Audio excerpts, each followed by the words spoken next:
Hi, everyone. Good afternoon. I'd like to welcome you to Crossing the Safety Gap, Code Compliance for BESS Products and Lithium-ion Manufacturing Facilities, and being presented by Jens Konzen, Mark Suski, Amir Baruji. And here you go. Take it away. Thank you. Well, welcome.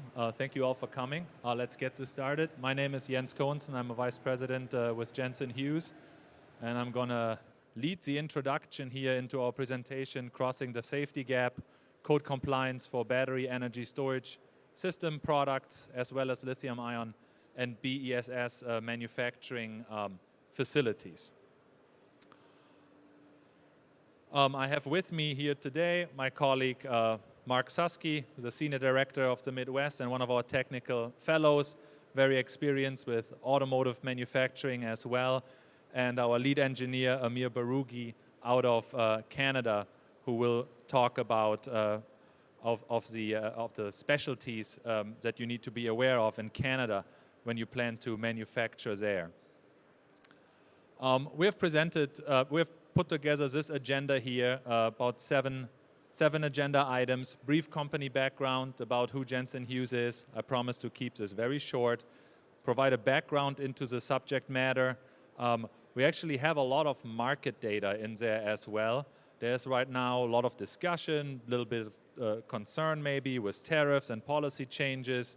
How much manufacturing are we actually going to see? So we wanted to provide some data on that, draw a conclusion from that, and then we'll move forward into the more technical and regulatory items.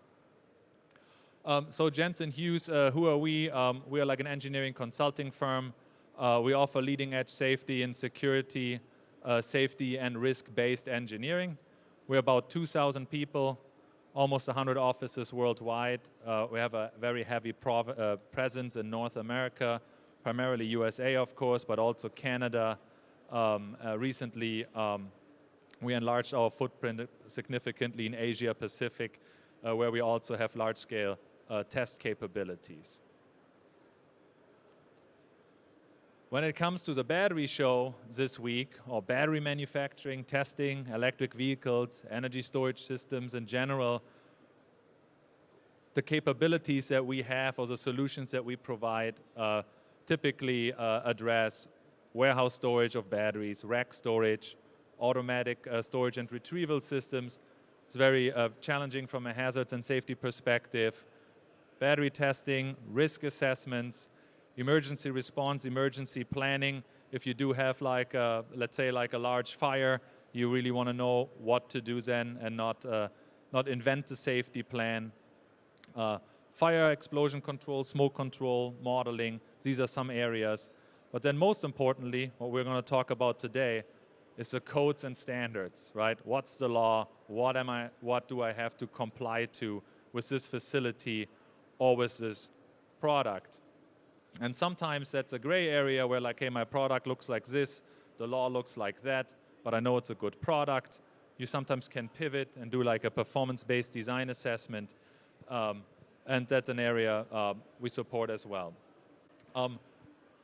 The slide deck has like useful references in them if you want it. Feel free to take pictures of the presentations, but also I put on those handouts, I didn't mention that earlier, has a QR code on the back. So if you're interested in the deck, scan that code, follow it, drop your information in it. I'll get the notification and I'm happy to send you the slides today or tomorrow, okay? All right, having said that, I'll hand it over to my colleague Mark to kick it off with the background section. Thank you, Jens. So first, a little bit background of where we're at today. Pardon me. So first, a little background of where we're at today. What we're going to be talking about, obviously, everybody knows what's happening with, policy, political climate, administration changes. So current EV snapshot in the market, basically lithium-ion batteries are becoming a lot more common in almost everything we use on a daily basis, from large scale to small scale power tools, all the way up now to lawnmowers, snow blowers and those kind of things. So they're becoming a very significant portion of our lives. However, with the shifts in the policy and the administration, we're going to get into that in a little further detail, but as a quick snapshot, the automakers saw a surge in EV sales, Q3 of 2025. However, since then, there's been a fairly significant decline in EV sales. The industry experts have deemed that to be somewhat of a short-term that eventually it will start picking back up, as long as when technology gets a little bit better, when these become more commonplace, it should start picking up.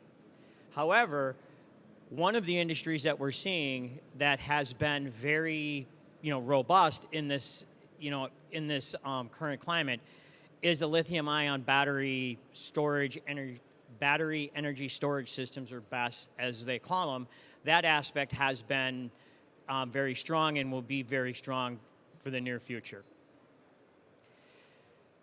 A few more aspects, as we talked about in previous slides, some of the U.S. markets that are being affected and why they're affected, the political influences with tariffs. As the tariff talks continue, obviously this is an evolving issue with the tariffs.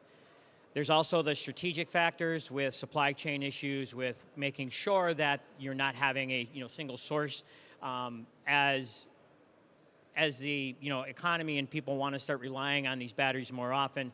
We need to make sure and ensure that we have multiple sources for the materials that are necessary to make these batteries if we're relying on them more and more. And due to the domestic energy usage here in the U.S. with a lot of different reasons, obviously everybody's heard of data centers and AI, we're looking at significant increases in the energy usage and the energy requirements here in the U.S. And the BESS type systems are a good alternative method of providing that energy. So as the slide says, this presentation, we're going to cover the energy storage systems and lithium-ion battery manufacturing facilities, their storage and their usage, and the codes that are going to be required for those type of systems, and how the code has been evolving from years ago when these started. There wasn't a whole lot of codes specifically for battery manufacturing compared to where the new codes and what the code direction is going.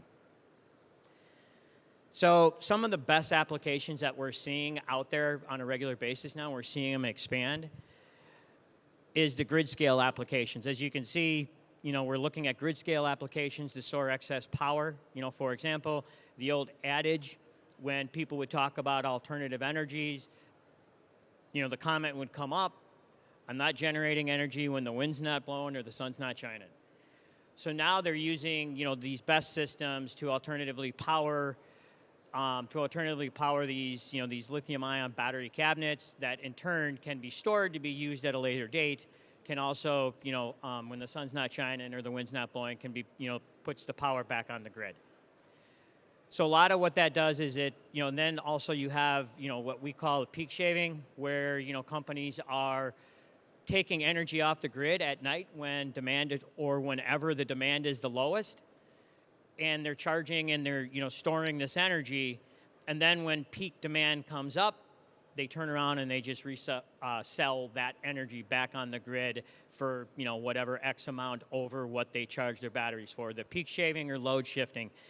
And what that does is that provides a lot of the grid stability, because what happens is in the mornings when people are getting ready, going out the door, energy usage is at its highest. Energy needs to be there for people as they're moving throughout their society, and having that excess capacity stored somewhere also helps the grid and the resiliency and stability of the grid. And then we put up UPS and data centers on there. Obviously, as I mentioned just a few minutes ago, we're finding that in the data center world, with the more and more energy requirements and the needs that are there, this is a good alternative energy source for them to turn around and provide that to their facilities. And the other aspect is they're using them to now, instead of having a whole room full of lead acid batteries, now I may have, I can replace that with cabinets of lithium-ion batteries that are a lot more higher capacity. Okay, so that was kind of a snapshot of where we are in the background and where we think we're going. And now the industry shifts and some of the key challenges we're facing in the industry today. So up here, everybody's heard of the 2025 reconciliation bill and the administrative actions here in the U.S. with the change from the previous to now.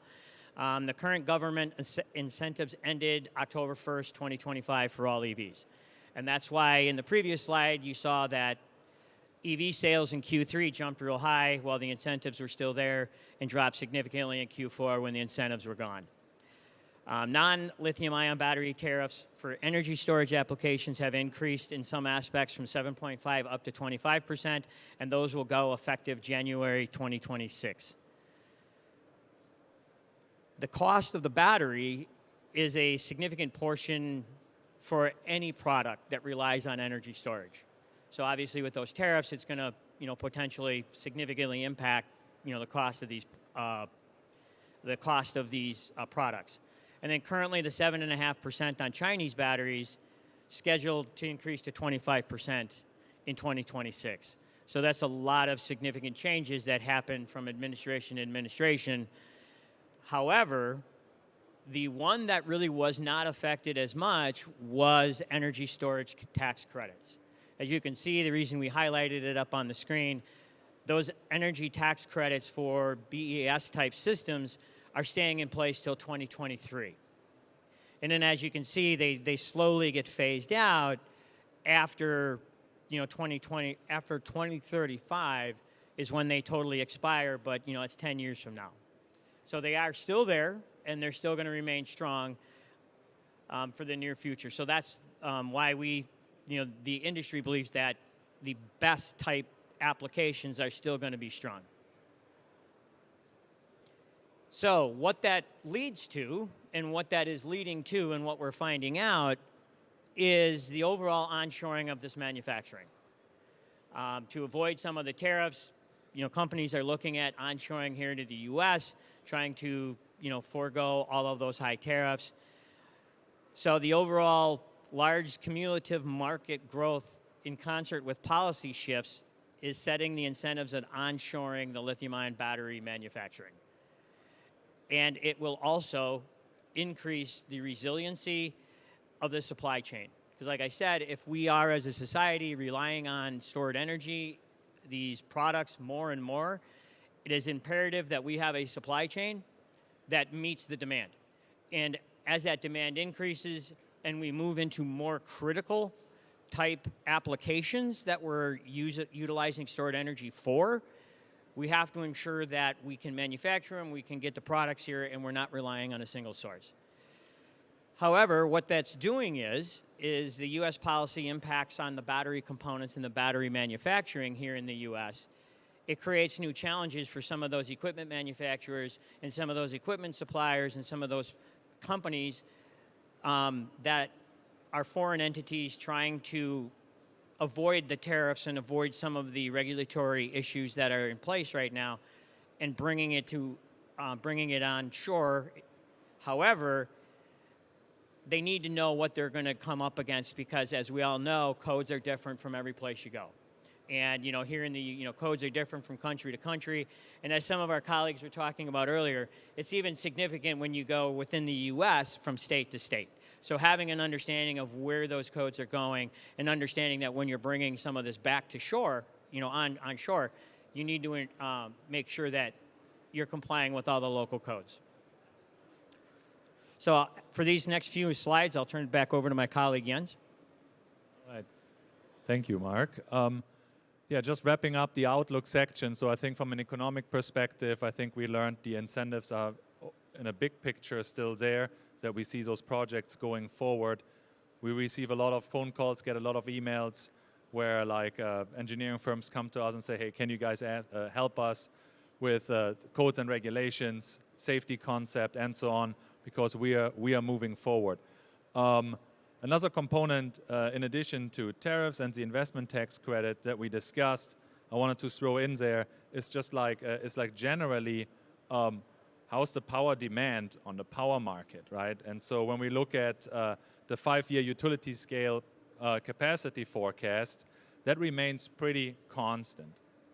So I put a graphic in here just to share, which is from Wood Mackenzie, showing in hour and in installed capacity, so in gigawatts and gigawatt hours, what the annual cumulative market outlook is.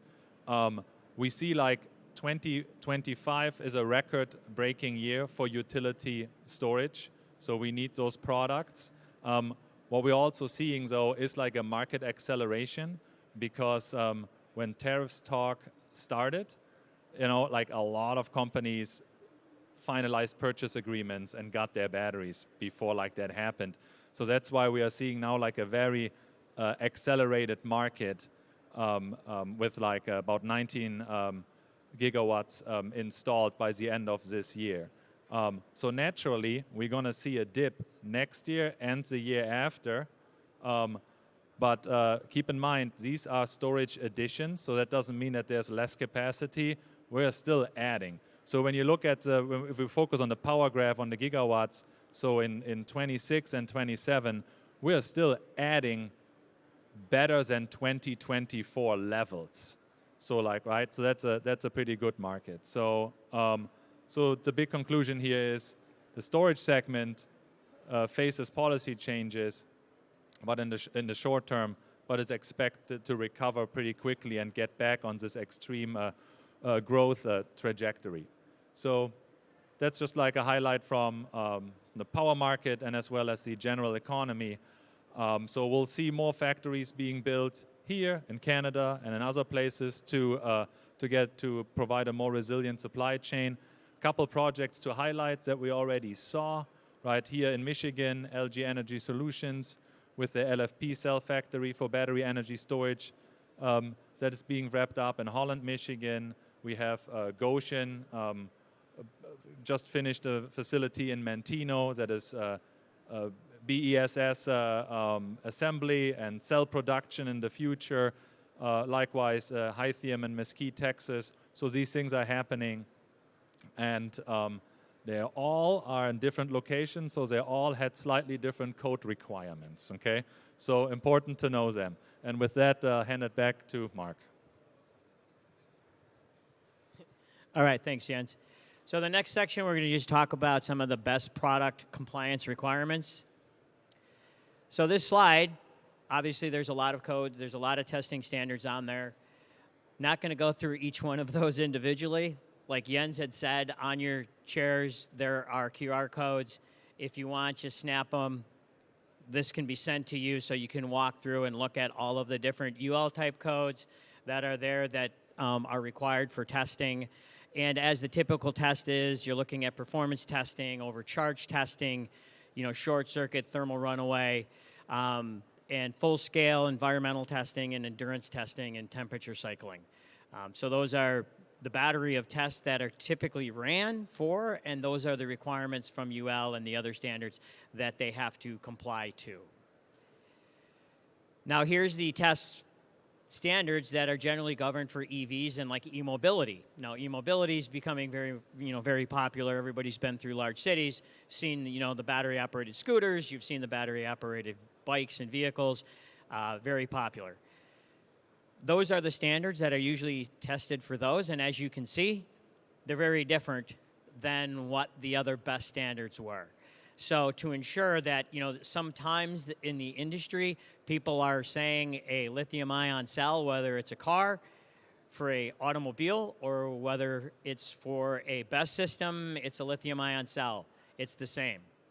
Technology might be, however, the testing standards in which the manufacturer is required to perform are very different. And as you can see, the typical tests performed are some of the same. I mean, we're looking at, overcharging testing, but also included, since you're looking at an EV, you're looking at a bike, you're looking at something that moves, you also have impact testing, and you have other testing that needs to be accomplished. So just know that they need to know that there is that difference, that I can't just arbitrarily take an EV cell and put it in a BESS.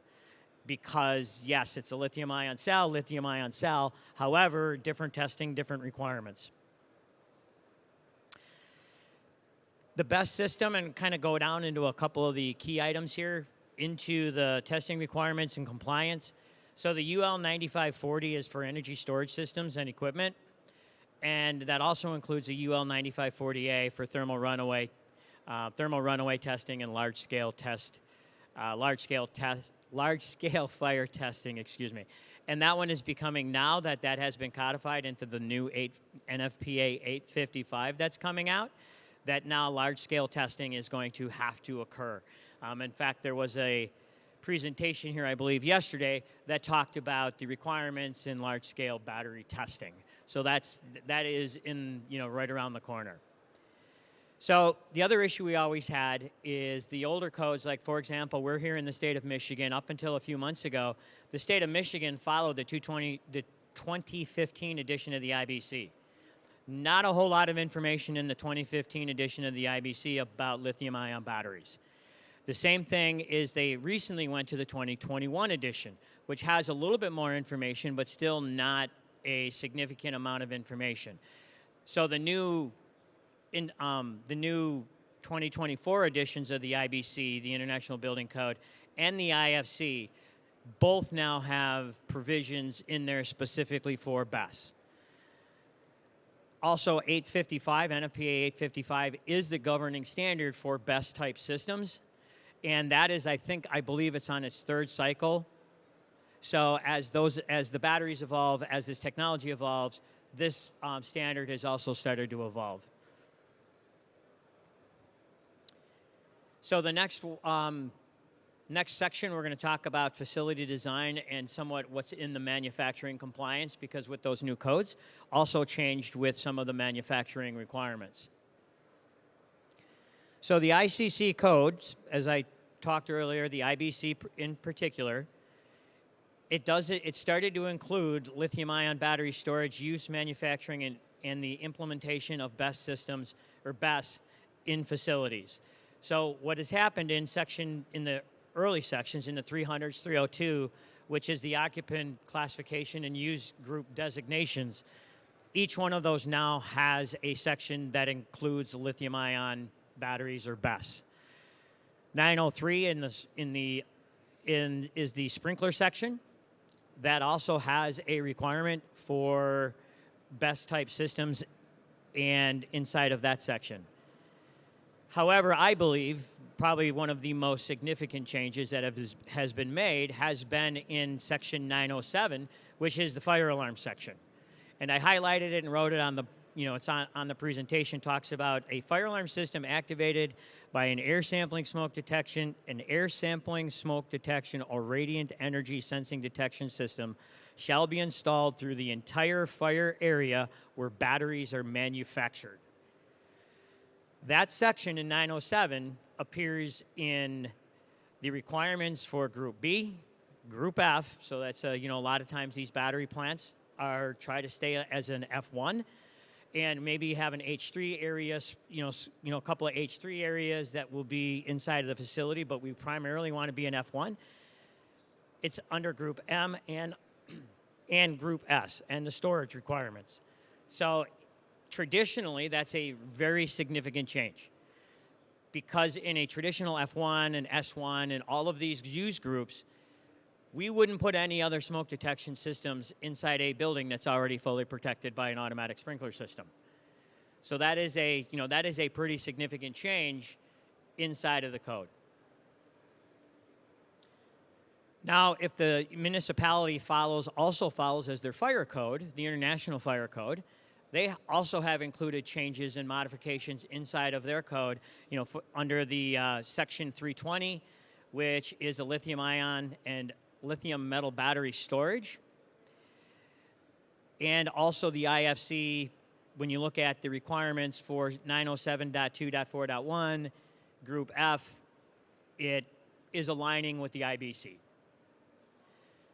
Several of the other, not requirements, but several of the other documents that people are following in the insurance industry, for example, if a client or a manufacturing facility is complying with FM Global, there's FM Global data sheet 7-21 or 7-112, and there's also NFPA 855.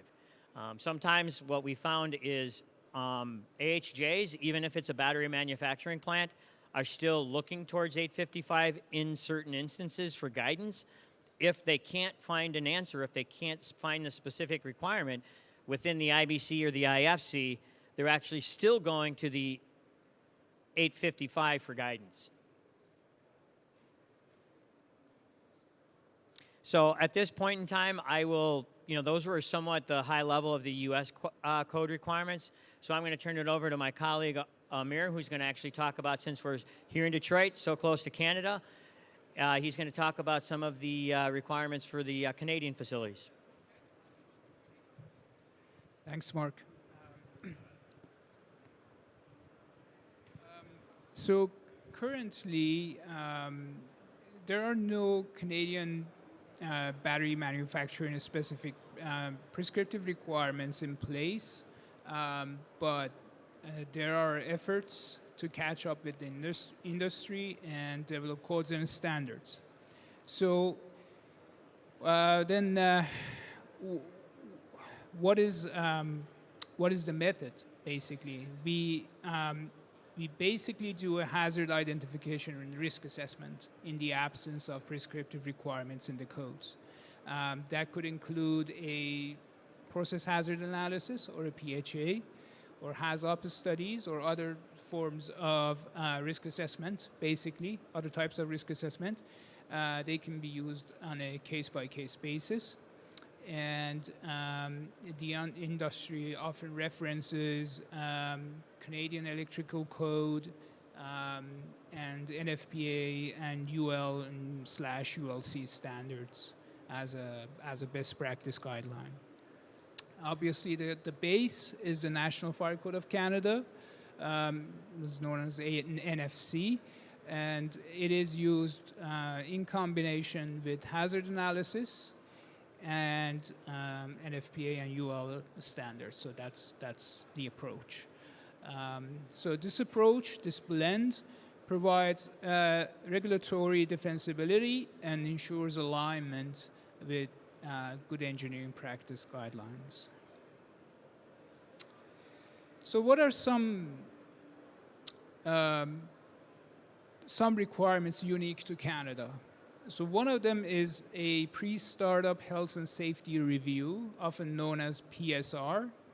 So this is mandated in Ontario Regulation 851, and it basically ensures new or modified processes are safe before startup. And by safe, we mean safe for the personnel, not in terms of asset protection.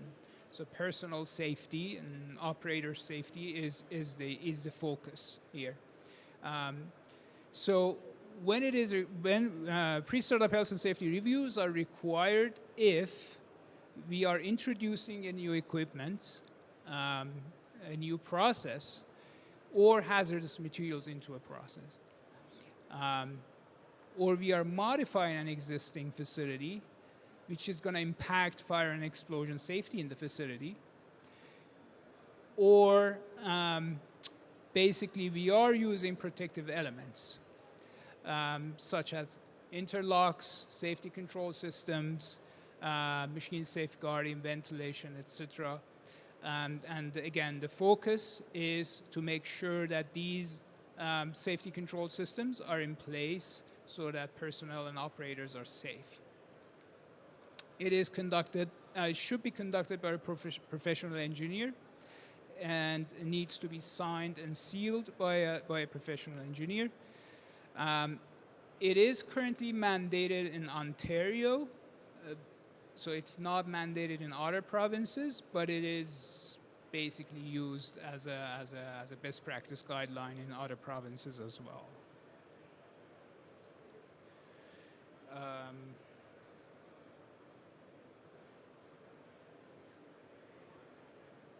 Sorry, I think I've just missed this slide. I just passed this slide. So this another requirement in Canada is a CAN UL CS 1001 testing. This is a requirement to verify fire protection and life safety systems as a whole in the facility. They are coordinated and work in tandem with each other. So it basically ensures all interconnected fire and life safety systems function together as intended. And it applies to fire alarm and detection systems, all types of suppression systems, such as sprinklers, smoke control, and emergency power systems. And it is mandatory, again, in Canada across all provinces before occupancy is granted.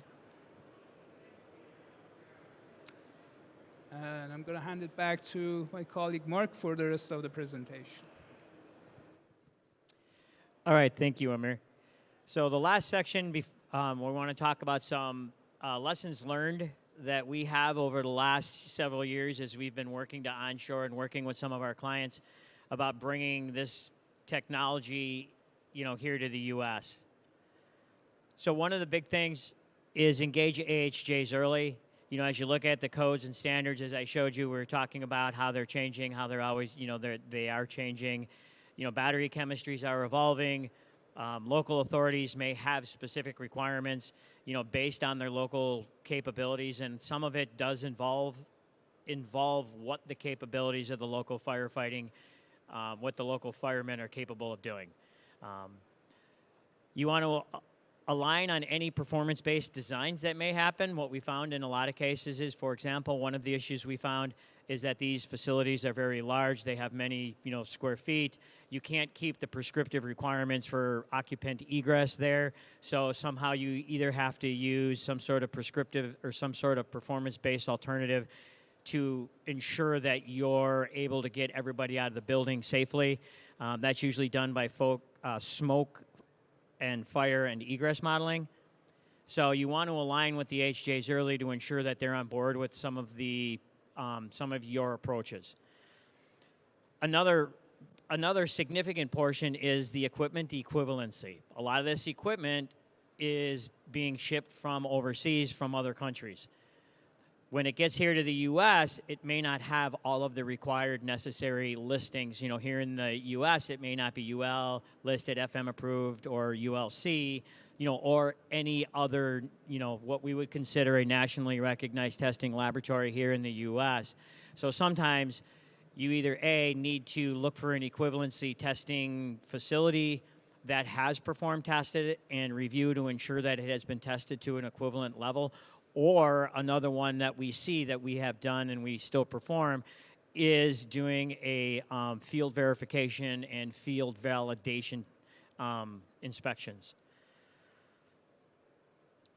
You want to review the facility design early. I know sometimes this is very difficult, as some of you may be architects out in the audience and realize that as your clients are ever changing facilities, but you want to make sure you're really kind of getting that design early, because building heights and building areas, they have different jurisdictions, may have different code requirements for each one of those items, and it could impact some of the other protection systems down the road. For example, sprinkler heights. Somehow, ceiling heights, they can and do impact your sprinkler system design criteria and types of sprinklers and those kind of things. We always like to design with flexibility to ensure that you can accommodate for any future change. As we're moving forward, we do, as we talked about, chemistry's changing, equipment's changing, things are always changing in this industry so quickly. So you want to make sure you're designing for that flexibility. Kind of leads me right into the next point, where it talks about plan for possible manufacturing changes.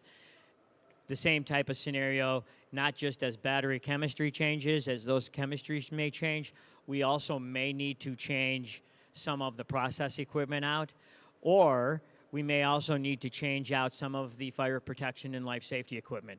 For example, moving from a lower capacity battery cell up to maybe a higher capacity cell may impact me to gas, may impact a manufacturer to a gas detection system, maybe some additional explosion venting, along those lines. So it does impact, downstream. And then the last one on the list is engage all the contractors early. And sometimes, as we all know, this can be as difficult as trying to herd cats, trying to get everybody on the same page and pulling in the same direction. Everybody's under time constraints. Everybody has deadlines. However, to ensure that everybody is pulling in the same direction at the same time is critical. Everybody from your GCs that are building it, at Jensen Hughes, I'm a fire protection engineer, so the fire protection system contractors and all of those other components need to make sure that everybody's working in the same direction so that the plant can get built on time, on budget, so that the end user can start manufacturing what they need to manufacture. So on that, I'll turn it back to my colleague Jens to take us home. All right, thank you, Mark. And it's just going to be only a minute left. So we made it, very good. I think these lessons learned are like really valuable, right? Like sometimes they might sound obvious, and sometimes they're not, right? For example, what Amir was saying, like, hey, if you're not doing the fire life safety system testing, you're not allowed to have anybody in the building. So like that is, if you start building a plant and starting it up, right, that is a very important thing to know if you happen to looking at Ontario to build a plant there. Likewise with the PSR, with the pre-startup review. These are things that are different here. They're different in other countries as well, right? Generally, what we established is when you build a plant in North America, the requirements are somewhat different in every place. So there is no one comprehensive bounding set of standards that provides you guidance, and sometimes there's no guidance. So you need to know the codes and standards that apply to you. And then for the product that you're making, you need to know, like, hey, what kind of testing standards are there? What kind of product listing requirements are there in order to sell it here? And if I test it here, what kind of risks are associated with the testing?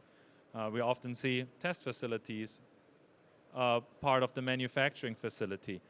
And lastly, that is true so often in the safety space, we always say that, like the AHJ, so the authority having jurisdiction, engage them early. See them as a friend, collaborate with them, listen to their input. Sometimes they need to get a little bit of education from you on the subject matter because they don't have the resources to understand what you are doing, but then you don't have any surprises later or like a shutdown later, right? Engage them early, basically lay out here, that's what we understand as requirements.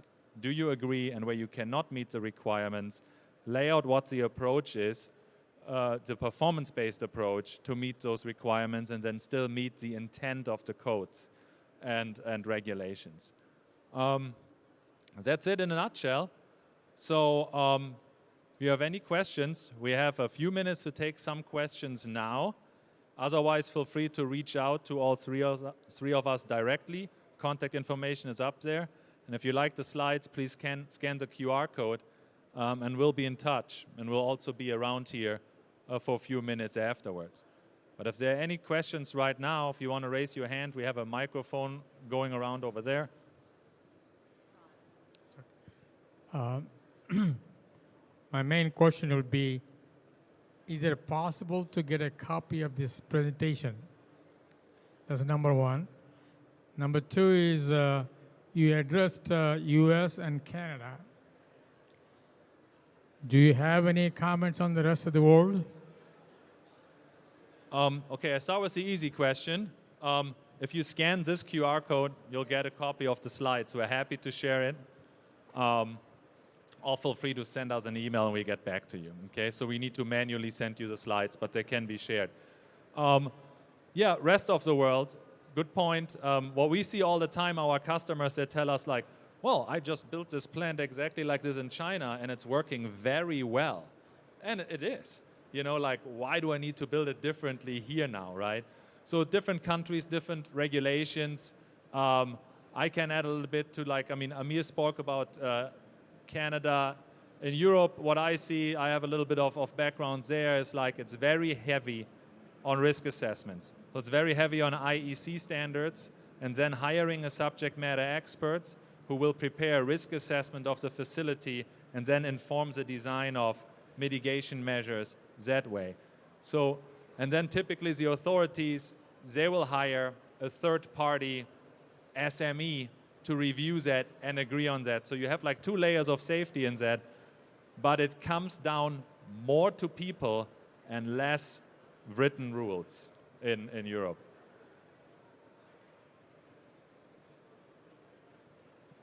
All right. I'm ready. Microphone on the way. Hi, great present. Is this on? Can you guys hear me? Yeah, Yep. great presentation. Thanks, guys. Fire safety, close to my heart. My question is around the trend I'm seeing on recycling of the batteries from the, and I just want to learn this, recycling the batteries from the EV, putting it in ESS. I don't know the codes. I think it's UL 1974. But Yep. can y'all speak? I mean, what's your thought about this trend, and any gotchas or things that I could learn or take away with? I'm just curious about that because it's sustainability, it's circularity, right? But Yeah. I don't know. Just want to learn more about that. Yeah, I mean, so-called second life applications, right? The battery is not good enough anymore for like an EV application, but it could still be good in a stationary application. For a while, it was very popular, in particular with Nissan Leaf batteries. At least like the projects I got involved in, they all had like, gave Nissan Leaf batteries a second life. Similar rules apply. The UL standard you mentioned, is correct. There's also an IEC standard. You need to make sure that you do like thorough testing, functional testing and performance testing, that you have good battery systems that you put in. They are a little bit trickier to protect when you have them in a stationary energy storage system because they're typically enclosed in a large automotive pack. And that is very difficult to put water on, for example, in case like you're having a thermal runaway or so. So the form factors are a little bit different. So I think that trend will continue. I think it's also good in a way because it delays things a little bit because we are not recycling as much as we should. So then maybe reusing, is a good intermediate step. Mark. Yeah, and just to add one last comment on that, as you're looking at those standards that we had up on the board earlier between EVs and between BESS, one of the big ones is UL 9540 and 9540A. Those aren't required for EV manufacturing, for EV batteries. Those are required for BESS. So as the industry, if you're taking an EV battery that wasn't performed with the same testing that a BESS had to be tested to, there may be some additional steps to say, okay, now I'm going to take, like Jens said, with the Leaf batteries, taking the Leaf EV batteries out and putting them in a BESS system, you may have to do some additional testing because they were different lists, as I saw you taking pictures, and you can compare the list between the two. They're very different tests that are needed to be performed for each individual type of system. That's a very good point. And I have to say, like the Leaf batteries that we saw, that was typically in jurisdictions that were lacking behind in fire code application, So like it might be more challenging as jurisdictions catch up. Potentially we have one more, and then we are at time. How about Mr. Scott? Hey, you knew I was going to have one question at least. Mark, you had a slide up there, and I don't remember exactly what it was, but it was in regard to the code changes. I think it was probably IBC, where the code changed from the 2019 to 2024, and it was the requirements, I think, for air sampling. Yes, so Can you speak a little more about that? Because it's kind of just general, Yeah. like you mentioned, we're in an F group. We want to be in an F group. We've got these H3 areas. yeah, so that's this one. That's, Jens put it on the screen. So that's now, so for example, it's in the IBC now. So I pulled this right from the IBC, the International Building Code, like I said, which a lot of jurisdictions are adopting as their prescriptive code requirements. So when you build your manufacturing plant, you have to build it to whatever the IBC says. Now, I had a specific project that was permitted under a different year.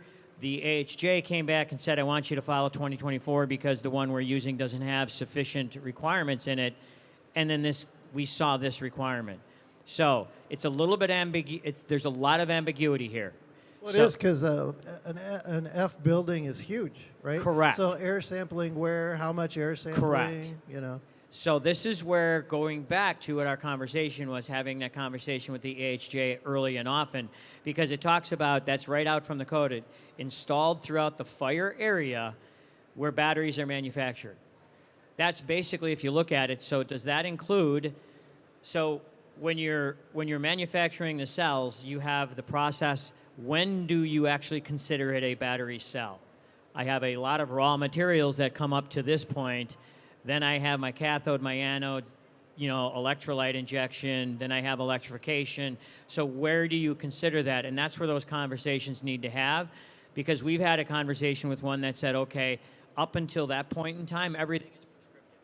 I have a hazard materials analysis. I think I'm getting cut off. The lights are going to start flickering soon, and no. But what happens is, up until that point in time, when you're putting all your materials together to make your cell, that's all under like a hazardous materials. So I have a prescriptive requirement for a lot of those things. So you just need to, you know, long story, we don't have a lot of time left, but that's where you need to engage and ask them, you know, can we do this, and can we look at a performance-based design? Because what we ended was going to the HJ and did a performance-based design alternative, because many of the processes involved in the manufacturing have their own gas detection systems in them and things along those, you know, protection issues. So we used those as a primary. We still had a sprinkler system. So, but that is in the code. And the reason why we talked about it today is because that requirement is there now in the building code. And it is somewhat ambiguous, as you can see. Very. Yeah, very ambiguous. And if you're talking a very large plant, now all of us put either a air aspirating smoke detection system or radiant energy detection throughout, could be a very costly process if I didn't account for it up front. All right, thank you, Mike, for the detailed response. All right, we're at time. We want to be respectful with the next presentation group. If you have additional questions, we want to step over to the side. Happy to chat with you, okay? But the next presentation is coming up. We really appreciate you coming and listening to us. Thank you very much for coming, and have a good day. Have a good show.